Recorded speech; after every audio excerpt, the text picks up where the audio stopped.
Africa's future has the potential to shine brightly.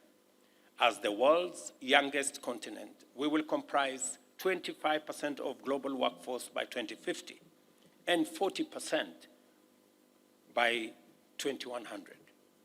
This immense energy, power, and entrepreneurial spirit can revolutionize not only our continent, but also the globe.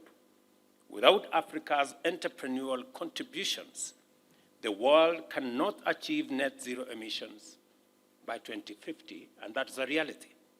Scientists agree that failing to achieve net zero by 2050 would result in a disaster for life on Earth, humankind, and civilization as we know it. Frankly, there is no need to tell Africa, particularly its youth, about the challenges of climate change. In a recent youth survey, 90% of Kenya's young people indicate that they and their communities have been impacted by climate change. Climate change ranked among the top 3 most important issues for the 60% of them. Across Egypt, Nigeria, and Kenya, between 74% and 88% of youth are somewhat or very concerned about climate change and changing rain patterns, extreme weather events, and the socio-economic repercussions that come with it.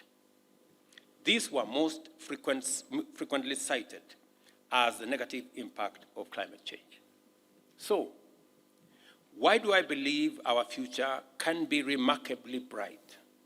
After all, we must generate 30 million new jobs each year to accommodate our rapidly growing youthful workforce. And that's a challenge even without the added complication of climate change.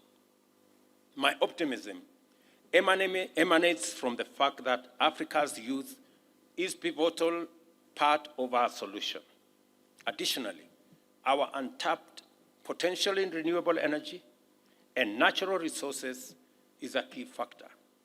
These 3 elements, the young people of our continent, providing labor, innovation, creativity, enterprise, the energy resources that are abundant in our continent, and the natural assets that we have in this continent, whether it is green minerals or whether it is carbon sinks, are the driving forces behind the technical feasibility and commercial viability of the solutions we need for today and tomorrow, especially in the context of climate change.